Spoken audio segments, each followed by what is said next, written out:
ಗಣೇಶ ಮೆರವಣಿಗೆ ವೇಳೆ ಟ್ರಕ್ ಹರಿದು 10 ಮಂದಿ ಸಾವು ನಡೆದಂತಹ ಒಂದು ಕೇಸ್ ಏನಿದೆ ಅದಕ್ಕೆ ಸಂಬಂಧಪಟ್ಟ ಹಾಗೆ ಟ್ರಕ್ ಚಾಲಕನನ್ನ ಆಸ್ಪತ್ರೆಯಿಂದ ಡಿಸ್ಚಾರ್ಜ್ ಮಾಡಿಸಿದ್ದಾರೆ ಪೊಲೀಸರು.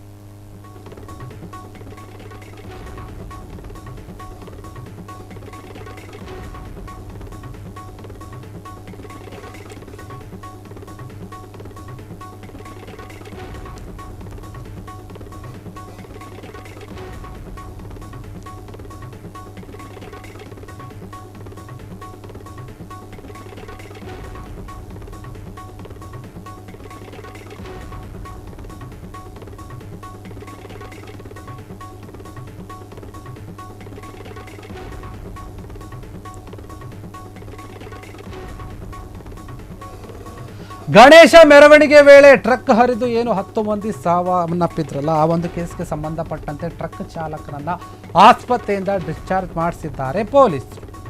ಯಾಕಂದ್ರೆ ಇದು ನ್ಯಾಯಾಧೀಶರ ಮುಂದೆ ಹಾಜರುಪಡಿಸಲು ತೀರ್ಮಾನ ಮಾಡಿದ್ರು. ಆದರೆ ಮತ್ತೆ ಆರೋಗ್ಯದಲ್ಲಿ ಸಮಸ್ಯೆ ಇದೆ ಅಂತ ಟ್ರಕ್ ಚಾಲಕ ಹೇಳಿದ್ದ. ಈ ಹಿನ್ನೆಲೆಯಲ್ಲಿ ಇಮ್ಸ್ ಆಸ್ಪತ್ರೆಗೆ ಚಾಲಕನನ್ನ ದಾಖಲಿಸಿದೆ ಖಾಕಿ ಪಡೆ. ಮದ್ಯಪಾನ ಮಾಡಿರುವ ಬಗ್ಗೆ ಯಾತೇನಾದರೂ ಒಂದು ಮದ್ಯಪಾನ ಮಾಡಿದ್ದಾನಾ ಅನ್ನುವಂಥ ಹಿನ್ನೆಲೆಯಲ್ಲಿ ಕೂಡ ಆತನ ಬಗ್ಗೆ ರಕ್ತ ಪರೀಕ್ಷೆಗೆ ಕಳಿಸಲಾಗಿತ್ತು, ಮಾದರಿಯ ಒಂದು ರಕ್ತ ಪರೀಕ್ಷೆಗೆ. ಆದರೆ ಅದರ ಒಂದು ಪರೀಕ್ಷೆಯ ವರದಿ ಬರುವಂತಹ ಸಾಧ್ಯತೆ ಇದೆ. ಇವತ್ತು ಒಂದು ವೇಳೆ ಅದು ಬಂದರೆ ಗೊತ್ತಾಗುತ್ತೆ ಈತ ಏನಾದರೂ ಡ್ರಿಂಕ್ಸ್ ಮಾಡಿದ್ನಾ ಇಲ್ವಾ, ಮದ್ಯಪಾನವನ್ನು ಸೇವಿಸಿದ್ನಾ ಇಲ್ವಾ ಟ್ರಕ್ ಚಾಲಕ.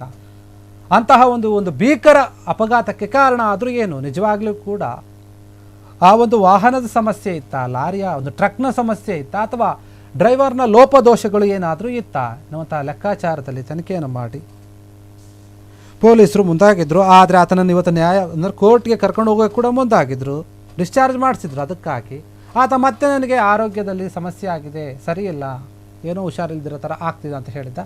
ಅದಕ್ಕೆ ಮತ್ತೆ ಆತನನ್ನು ಆಸ್ಪತ್ರೆಗೆ ಸೇರಿಸಿರುವಂಥದ್ದು. ಸರಿ ಹೋಗಲಿ ಈತ ಅಂತ. ಟ್ರಕ್ ಚಾಲಕ ಏನಿದ್ದಾನೆ ಆ ಟ್ರಕ್ ಓಡಿಸಿದ ರೀತಿಯಾಗಿರ್ಬೋದು, ಬಂದಿರುವ ರೀತಿಯಾಗಿರ್ಬೋದು, ಜನರ ಮೇಲೆ ಹರಿದ ರೀತಿಯಾಗಿರ್ಬೋದು, ನೀವೆಲ್ಲವನ್ನು ಗಮನಿಸ್ತಾ ಇದ್ದೀರಾ. ಆ ಭೀಕರತೆ ಎಷ್ಟರ ಮಟ್ಟಿಗೆ ಇತ್ತು ಅಂತಂದರೆ ಬರೋಬ್ಬರಿ 10 ಜನರ ಒಂದು ಪ್ರಾಣವನ್ನೇ ಬಲಿ ತೆಗೆದುಕೊಂಡಿದೆ ಈ ಒಂದು ದುರಂತ. ಈ ಹಾಸನ ದುರಂತ ಎಲ್ಲ ಕಡೆ ಚರ್ಚೆ ಆಗ್ತಾ ಇದೆ. ಪ್ರಧಾನಿ ಮೋದಿ ಅವರು ಕೂಡ ಸಂತಾಪ ಸೂಚಿಸಿದ್ರು ಈ ಒಂದು ವಿಚಾರದಲ್ಲಿ. ಇಂತಹ ಒಂದು ದುರಂತಕ್ಕೆ ಸಾಕ್ಷಿಯಾಗಿದ್ದು ಒಬ್ಬ ಟ್ರಕ್ ಚಾಲಕ. ಆತನ ಒಂದು ಗಾಡಿ ಓಡಿಸುವಂತಹ ಶೈಲಿ ಏನಿದೆ ಅದರ ಮೇಲೇ ಈಗ ಅನುಮಾನ ಹುಟ್ಟಾಗ್ತಾ ಇದೆ.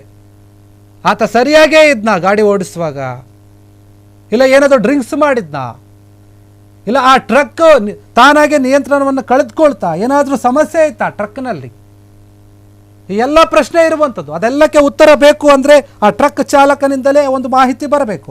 ಆತನನ್ನು ಕೋರ್ಟಿಗೆ ಹಾಜರುಪಡಿಸಿದಾಗ ಆತ ಏನು ಹೇಳ್ತಾನೆ ಅದರ ಮೇಲೆ ಡಿಪೆಂಡ್ ಆಗುತ್ತೆ.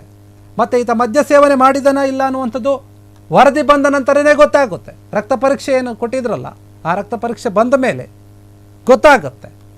ಅದಕ್ಕಾಗಿ ಈ ಒಂದು ವಿಚಾರದಲ್ಲಿ ಈಗ ಪೊಲೀಸರೇ ಖುದ್ದಾಗಿ ಕರೆದುಕೊಂಡು ಹೋಗೋಕ್ಕೆ ಮುಂದಾಗಿದ್ದರು. ಆತ ಮತ್ತೆ ಈಗ ಆಸ್ಪತ್ರೆಗೆ ಸೇರಿಸಿದಾರಂತೆ.